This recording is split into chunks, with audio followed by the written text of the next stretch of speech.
Hello, my name's Samantha. I'm 30 years old, and while I may not be very attractive, I'm definitely very financially savvy and street smart. Well, at least that's how I like to look at it, considering I came out of the divorce completely unscathed while my ex-husband is now struggling. I first met Rick at a work event. I was new at my job, feeling nervous and out of place. Rick was charming and handsome with a smile that could light up a room. He made me feel special that night, and I quickly fell for him. We started dating, and for a while, everything seemed perfect. He would take me out to fancy dinners, buy me flowers, and tell me how beautiful I was. Rick had a son, Ethan, from a previous marriage, and he introduced me to him after we had dated for only a few months. Ethan and I got along pretty well. Rick would even drop Ethan off at my place a few times when he had to go somewhere in an emergency. After 2 years of dating, Rick proposed. I was over the moon and said yes right away. Our wedding was big and beautiful, just like a fairy tale. I thought I was the luckiest woman in the world, but things changed quickly after we got married. At first, it was little things. Rick would make jokes about my weight or my clothes. He would say, "Are you really going to wear that?" Or, "Maybe you should skip dessert tonight." I tried to laugh it off. I thought that he was just saying those things as a joke and that he didn't mean to hurt me. I mean, who would purposely insult their spouse that way? But the comments kept coming and they got meaner. Other than that, Rick's work became more demanding and he seemed stressed all the time. He would come home late. Most times he would not even bother with calling me to inform me about staying out late. I would cook his favorite meals whenever I felt like he deserved a break, just trying to make things easier for him. But he would barely acknowledge my efforts. One time, I remember planning a surprise dinner for him on our anniversary. I cooked his favorite dish and set the table with candles and flowers. When he finally came home, he was on his phone the whole time and barely looked at me. He didn't even notice the effort that I had put into making the night special. It hurt so much. But I tried to brush it off, thinking maybe he was just tired. Another instance was when we went to a friend's party together. I had spent hours picking out a dress and doing my hair and makeup. When we arrived, Rick introduced me to his friend, but he commented on how I looked like a cow in my dress and laughed really hard with them about it. It was embarrassing, and I felt so self-conscious the rest of the night. The whole night, Rick ignored me and flirted with other women. I cried myself to sleep that night. I remember confronting him about his behavior a few days later when he had a day off but seemed more content spending it away from me and sitting in his office playing video games. I had had a tough day cleaning up after Ethan and pretty much stormed into Rick's office to ask him why he wasn't helping me out or even spending time with me. "We need to talk right now." "What is it? I'm busy." "Busy? You're just playing video games. We need to talk about us, about how you've been treating me." "Treating you? What are you talking about now?" "I'm talking about how you ignore me, how you insult me in front of your friends, how you didn't even care about the anniversary dinner I made for you." "Oh, that. You're overreacting. I was tired and had a lot on my mind." "Tired? You were on your phone the whole time. You didn't even look at me or say thank you. Do you know how much that hurt?" "Look, I can't be expected to praise you for every little thing you do. You're making a big deal out of nothing." "Nothing? You called me a cow at the party. You laughed at me in front of everyone. I felt so embarrassed and humiliated. And you flirted with other women all night." "Oh, come on. It was just a joke. You need to lighten up. And flirting? Really? You're going to accuse me of that now?" "It's not just about the party. It's everything. You come home late without calling. You ignore me and you treat me like I'm invisible. I'm your wife, Rick. I need you to show that you care about me. Maybe if you weren't so clingy and needy, I would. I have a lot on my plate, okay? Work is stressful. I don't have time to deal with your constant whining. Whining? Is that what you think I'm doing? I'm trying to tell you how I feel and how your actions are affecting me. I want us to be happy together, but I can't do it alone. Well, maybe you should just try harder. Maybe if you looked nicer or didn't complain so much, things would be better. That's not fair, Rick. I try so hard to make things nice for you. I cook your favorite meals, I plan special evenings, and you just brush it all off. I feel like I don't matter to you anymore. You matter, but I can't be everything for you.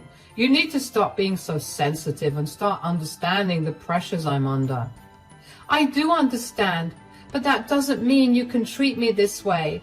I need respect and love from you. I need you to be my partner, not just someone who shares a house with me. Respect, love. I'm doing the best I can, Samantha. If that's not good enough for you, then maybe you need to rethink what you want. What I want is for us to work together, to be there for each other. But right now, it feels like I'm the only one trying. I can't keep doing this if you won't even try to meet me halfway. Well, maybe you should stop trying so hard. Maybe you should just accept that this is how things are. Accept it? I can't accept being treated like this. I deserve better. Fine, I'll do my best to be better, but I'm telling you, I don't care enough to deal with your stupid insecurities. I don't have time for this drama. This isn't drama, Rick. This is our marriage. If I can't talk to you about my feelings, who else do I talk to about it? Whatever. Please leave the room. Now, I'm playing an important match right now. It stung to hear Rick talk to me that way. Of course, Rick did not actually try to be better. I learned to live with it, thinking that that was the worst of it all. I was wrong. The worst was when Rick started comparing me to his ex-wife, Jessica. He would talk about how she was always so put together and confident. He would say, Jessica would never do that. Or, Jessica always looked so good. It hurt so much. I felt like I was always competing with her, and I was always losing. Rick's words and actions made me feel ugly and small. I started to believe that I was the problem, that I wasn't good enough. I lost confidence in myself and stopped doing the things I loved. I felt trapped in a marriage where I was constantly put down and made to feel less than. I think deep down I always knew our marriage wasn't right, but I kept hoping things would get better, that Rick would change. Rick and Jessica's divorce happened before I met Rick. From what I've gathered, they split up because they couldn't see eye to eye on a lot of things. They argued a lot about money and how they wanted to live their lives. It got to be too much for them to handle, so they decided to go their separate ways. Even though they weren't together anymore, Rick and Jessica had to stay in touch because they shared custody of their son, Ethan.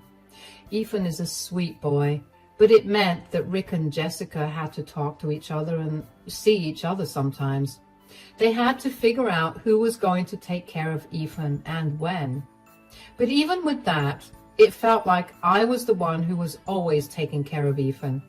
Rick was busy with his job all the time, and Jessica was too. They were both high up in their careers, so they didn't have a lot of time to spend with Ethan. It made me sad because I knew Ethan missed his parents, but I was glad I could be there for him. Sometimes when Ethan was with us, Jessica would come over to pick him up or drop him off. It was always tense when she was around. She never liked me much. I think she blamed me for the fact that Rick was moving on from her so quickly. Hi, Jessica. Ethan's ready to go. He's just grabbing his backpack. Hi, Samantha. Nice to see you. I was just thinking it's a shame you never quite got the hang of dressing nicely, isn't it? I thought this was a nice outfit. I tried my best. Oh, bless your heart. Trying is all you can do, I suppose. Not everyone can pull off looking effortlessly good. Some of us are just naturally stylish, right? I guess so. I just want to be comfortable and presentable. Presentable? Oh, sweetie, that's a low bar. But I suppose it's all some people can manage. Anyway, how's life with Rick? Still as thrilling as ever, I bet? It's fine. We're managing. Managing? That's a funny way to put it. When we were together, it was always exciting. I guess he had to settle down eventually, even if it meant settling for less. Rick and I are doing our best. We're happy in our own way. Happy? Sure, if you call living in a constant state of mediocrity happy. I suppose it's all about perspective.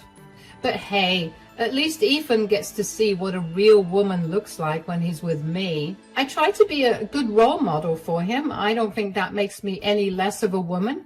He's my stepson who I care for more than you and Rick combined. Let's be real, Samantha. You're just playing house. Ethan knows who the real mom is, and it's certainly not you. But nice try, though. I just want him to feel loved and supported. That's what's important to me. And that's cute, really. But love and support can't make up for, well, everything else you're lacking. But you keep doing your best, Samantha. It's adorable how hard you try. Thanks, I guess. I'll keep trying. Oh, I bet you will. You have to, don't you? Anyway, where is Ethan? I don't have all day to stand here chatting. He's coming. He just needed to grab his things. He'll be right out. Good. Because honestly, the longer I stay here, the more I feel my standards dropping. Don't worry. I'm sure you're doing fine. For you, anyway. Thanks. I'll make sure Ethan's ready quickly. Wonderful. Have a lovely day, Samantha. And remember, there's always room for improvement.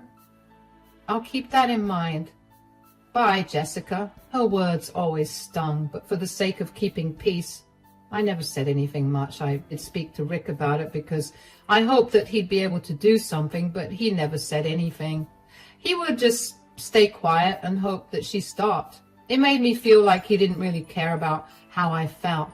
It was like he was more worried about keeping the peace with Jessica than standing up for me. Seeing how Rick and Jessica interacted made me realize that their relationship was still complicated, even though they weren't married anymore. They still had a lot of unresolved feelings and issues between them. It made me wonder if that was part of why Rick treated me the way he did sometimes, like I was just there to take care of things, while he focused on everything else. The first turning point of our relationship was when we had the worst fight ever. It happened one evening after Rick came home from work. He was in a bad mood and I could tell something was bothering him. I tried to talk to him, but he snapped at me, telling me to leave him alone. How was your day at work? Leave me alone, Samantha. I don't want to talk about it. I'm just trying to be supportive. I can tell something's bothering you. I said leave me alone. Can't you take a hint? Why do you have to be so mean? I'm just trying to help. You always snap at me and it's really hurtful. Oh, here we go again. You're always so sensitive. Can't you see I'm stressed? Yes, I see that, but that doesn't give you the right to treat me like this. You constantly insult me and compare me to Jessica. It's not fair. Not fair? Life's not fair, Samantha. Maybe if you were more like Jessica, I wouldn't have to compare you to her. That's so cruel. Why would you say something like that? I'm your wife. I deserve some respect. Respect? How about you earn it first? You're always whining and complaining. I have enough stress without you adding to it. I'm trying my best. I cook for you. I clean. I do everything that you expect out of me. I do everything I can to make you happy, but it's never enough for you. Oh, wow. You cook and clean. Big deal. Maybe if you didn't look so pathetic all the time, I wouldn't have to be embarrassed by you. Embarrassed by me? Is that what you really think? That I'm an embarrassment to you? Yes, I do. You never dress nicely. You don't take care of yourself and you constantly nag. I regret marrying you, Samantha. Sometimes I wish you would just disappear. How can you say that? I've given everything to this marriage and you treat me like I'm nothing. You never appreciate anything I do. Maybe because what you do isn't worth appreciating. I'm tired of your whining. Just leave me alone. I just want us to be happy. I want us to work together and support each other, but you keep pushing me away. Maybe because I don't want you around. You're a burden. I'm done talking about this.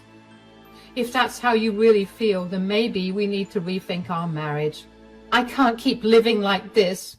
Finally, something we agree on. Maybe you should rethink things. Maybe then you'll realize how lucky you are to have me. No, Rick.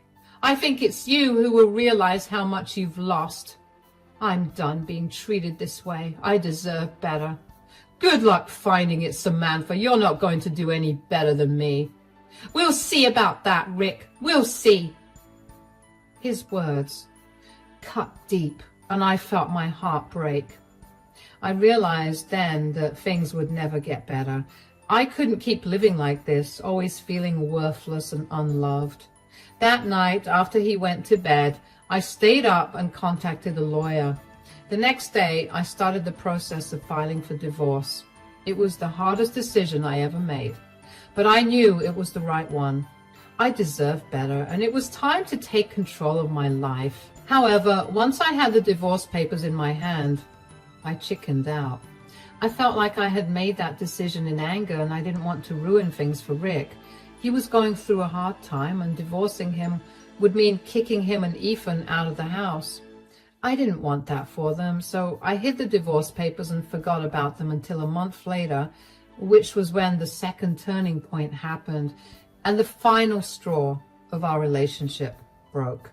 Just to give you a little background first, Rick worked as a marketing executive at a big company. His job was to come up with ideas to help companies sell their products. He was really good at it and worked long hours to make sure everything was just right. The award he won was a big deal in his industry. It was for a campaign he had come up with that was really successful. He has spent weeks working on it, coming up with ideas and meeting with people to make it happen. When he found out he won the award, he was so happy and proud of himself. I remember how excited he was when he told me about it. Guess what? I won the award, the big one for the marketing company. Really? That's amazing. Oh my God, tell me all about it. So remember that campaign I was working on for weeks? The one where I came up with all those new ideas to sell the product? Well, it was a huge success. The company loved it, and it got so much attention. That's fantastic. I know how hard you worked on that. You must be so proud. I am. It feels so good to be recognized for my ideas and all the effort I put in. And there's going to be an event next week to give out the award, and I can bring a +1.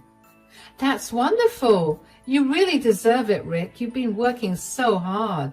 I really did. I stayed late at the office, had so many meetings, and kept pushing for the best ideas. It all paid off. This award is a big deal in the industry, and it's going to look great on my resume. I'm so proud of you. It sounds like you put everything into this project. Absolutely. And the best part is everyone at the company is so impressed with what I did. It feels amazing to be in the spotlight. You deserve it. All that hard work is finally getting the recognition it deserves. And the event is going to be huge. Lots of important people will be there. It's a great chance to network and show off a little. It sounds like it. I know how much this means to you. You should enjoy every moment of it. I plan to. It's not every day you win an award like this. It's a big step in my career, and I want to make the most of it. Plus, I think it's a sign that all the hard work I've been doing is paying off. It definitely is. By this point, Rick and I were skating on thin ice in terms of our relationship. We still had our good moments, but most of the time we were cautious when talking to each other. Neither of us apologized for that huge fight, which, if I'm being very frank, I didn't see why I had to apologize. I figured that the conversation I had with Rick about his award was the start of us going back to normalcy.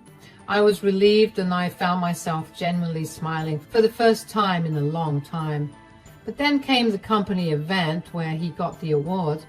I got dressed up to go with him because he told me that he had a +1 that he could take with him to the event. I looked forward to interacting with his colleagues and being able to be proud of him in front of everyone. But when Rick walked into the room and saw how I looked for the event, he laughed at me. "Rick, how do I look? I tried really hard to dress up for the event." "Oh, Samantha, you've got to be kidding me. You think you're coming to the event looking like that?" "What do you mean? I thought I looked nice. I really wanted to make you proud." "Nice? You look ridiculous. I can't believe you thought you'd be my +1. There's no way I'm taking you to an event like this." "But you said you could bring a +1. I thought you meant me." "You? No way. I need someone who won't embarrass me. I'm taking Jessica. At least she knows how to look good and not make a fool of herself." "Jessica? But why her? I'm your wife. I wanted to support you." "Because, Samantha, Jessica isn't ugly and embarrassing like you. She knows how to dress up and fit in with important people. You just ruined the night for me." I can't believe you're saying this. I tried so hard to look nice for you. I just wanted to be there for you."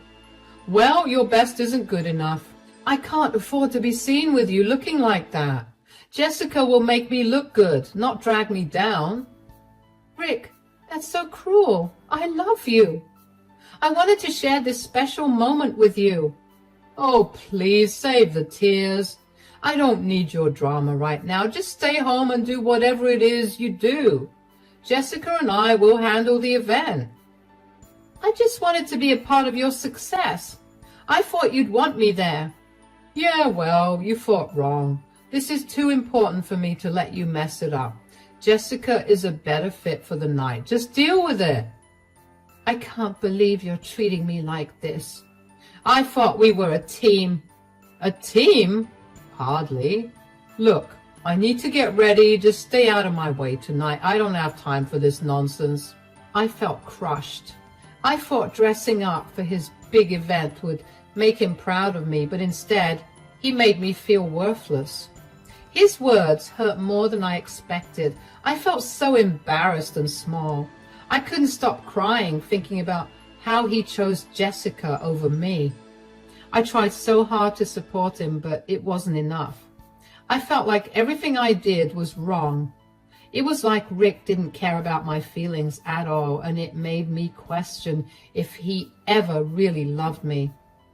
After Rick left for his award event with Jessica, I felt a mix of hurt and anger swirling inside me. It wasn't the first time he had put me down, but this time was different. This time I wasn't going to let him get away with it.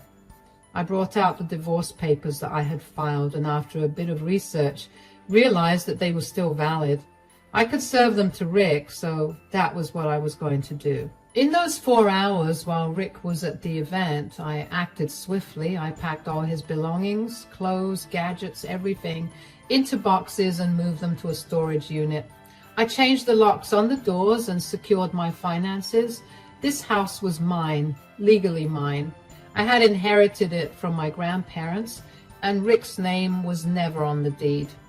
Next, I had evidence of Jessica's true nature. She was out to destroy Rick. I found out about Jessica's plans accidentally while looking for some old photos on Rick's laptop. He had an old laptop that he rarely used anymore, and one day, out of curiosity, I decided to go through it. I thought maybe I could find some pictures of us from when we first started dating. When I opened the laptop, I saw Jessica's email account was still logged in. I knew Jessica had used it when they were married. I know it's not right to snoop, but I needed to understand why she was treating me so badly. I searched through her emails for a few minutes without finding anything, and then there it was. Emails and messages where Jessica was bad-mouthing Rick to her friends and colleagues. In those messages, Jessica was saying terrible things about Rick, trying to sabotage his career. She was jealous that he had moved on with me, and she wanted to ruin him. My heart sank reading those words. It hurt to see how much hatred she had towards Rick, and how she was using me to hurt him. I printed out these messages knowing they would be a bombshell. When Rick returned home, he was shocked to find the house empty of his things. "What in the world is going on here, Samantha? Where are my things?" "They're gone. I moved them out." "You moved them out? Are you out of your mind? What gives you the right to do that?" "I've had enough. I won't let you treat me like this anymore." "Treat you like what? You're the one who's been impossible to live with. I just went to one event without you. Here, I filed for divorce." "Divorce? You can't be serious." "I am being very serious." "Huh. Well, good. Maybe now I can finally have some peace." "It's not funny. I know about Jessica's plan to ruin you." "Jessica? What are you talking about?" "I'm sure she was at your event only to spread lies about you. She wants to destroy your reputation." "What? That's not possible. Jessica wouldn't do that." "She already has. Here, take a look at these emails and messages I found. They're dated as being from this year itself. She's been planning this for a while." No, you're lying. Jessica wouldn't betray me like that." "She already has, Rick. And now you're going to lose everything because of her." "Samantha, please, take me back. I'll change, I promise. Just don't leave me like this." "It's too late, Rick. You've crossed the line and I can't forgive you." "Please, Samantha, I love you. I need you. I'll do anything." "You should leave, Rick. This is no longer your home." "Fine. You'll regret this, Samantha. You'll see." "Maybe, but I won't regret standing up for myself. Goodbye, Rick." "You'll regret this, Samantha. You'll regret this." The emotions I felt were a whirlwind. There was satisfaction in taking back control of my life. There was sadness for the dreams I had of a happy marriage. There was relief that I had finally stood up for myself. And underneath it all, there was a flicker of sadness for what could have been. If only Rick had treated me with respect. Rick was devastated to learn about Jessica's schemes to ruin his reputation behind his back. The emails I found painted a clear picture of her spreading lies and undermining his work in the industry. Jessica definitely did use the work event as a means to spread even more misinformation, because Rick quickly began getting looked at weirdly at work. His colleagues and clients started questioning his integrity. Rick got called by HR into a meeting where he was confronted with evidence of malpractice and company policy violations. The evidence had gotten out before it reached the company HR, which was why people were treating Rick differently. Rick claimed that none of that was true, but the HR manager did not want to risk having an employee who was no longer trusted around by the other employees or the clients. The manager still kept Rick, but told him that if the allegations did not clear out in a month, he'd be let go. Rick struggled to salvage his career and reputation, but the damage was done. He faced repercussions at work, including being passed over for promotions and losing important clients. His once promising career began to unravel, and he became increasingly isolated. Eventually, he simply could not work in that company, and he was forced to quit. Jessica's vendetta did not only affect Rick professionally, but also personally. Their co-parenting relationship deteriorated further as mistrust and resentment grew between them. Because of Rick's lack of a job and his new reputation, Jessica managed to get full custody of Ethan, and that only further devastated Rick. Meanwhile, the divorce proceedings were emotionally taxing but necessary. Rick initially fought against the divorce, refusing to accept the end of our marriage. However, the evidence I presented, coupled with his neglect and cruelty towards me made it clear to the court that our marriage was irretrievably broken, and eventually he reluctantly signed the divorce papers and we went our separate ways legally. For me, life after the divorce was a revelation. I felt liberated from the constant stress and emotional abuse I endured during our marriage. With the support of friends and family, I focused on healing and rebuilding my life. I rediscovered my passions and pursued new opportunities without the weight of Rick's expectations and criticisms holding me back. I started a small business that had always been a dream of mine, and it flourished. I surrounded myself with positive influences and learned to prioritize my happiness and well-being. The contrast between my life before and after the divorce was stark. I was no longer living in the shadow of someone else's expectations, but embracing my path with confidence and strength.